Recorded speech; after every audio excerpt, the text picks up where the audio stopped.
La Crosse will have new leadership next month, marking the end of what some believe was a tumultuous one term for Mayor Harter. News 8's Lou Hillman sat down with the mayor this week and now joins us live with a look back at his 4 years in office. Lou? Well, guys, Harter decided not to run for re-election after only one term in office. He was the youngest mayor ever elected in the history of the city at the age of 24. His critics say that inexperience was the reason for some of his major struggles. One of the other big criticisms of your tenure as mayor, and I'm not sure if you've heard this, but is that some people feel that you've spent too much time on 3rd Street.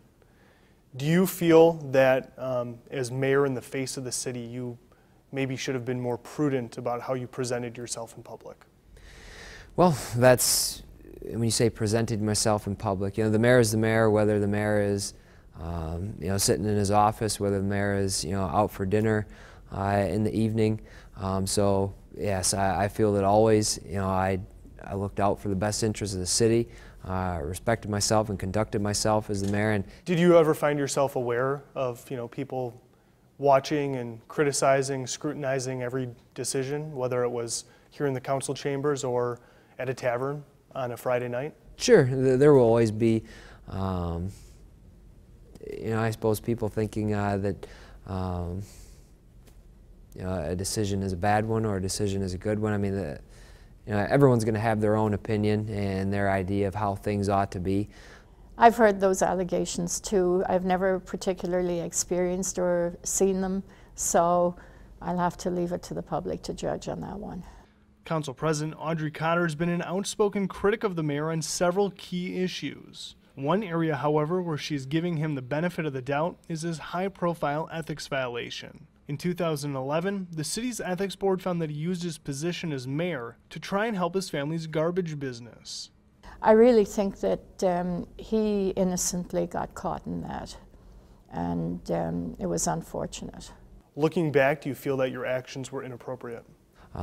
We all make mistakes. The most important thing is that we learn from those mistakes, we admit from those mistakes, and we move on and grow from them. And so I can't say that I'm 100% perfect, as I don't think anybody can. And in this situation, I felt that I feel that I've grown from it. From your perspective, what is the single biggest challenge facing La Crosse as you leave office? Just one.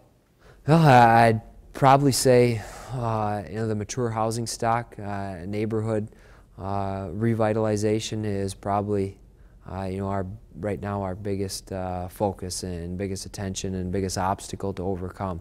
Do you have a favorite moment or memory from your time as mayor?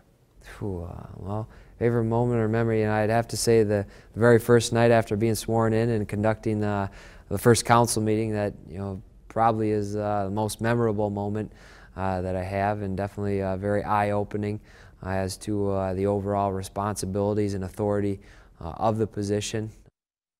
Harter says he will seek a job in the private sector once he leaves office, but guys, he may consider serving in some public capacity down the road if it's the right opportunity. All right, we'll have to watch for that. But also, did he happen to mention whether or not he's going to endorse either candidate running for mayor now? No, he says he's going to leave it up to the voters to decide who they think is the best person to run the city for the next 4 years. All right, thanks very much, Lou.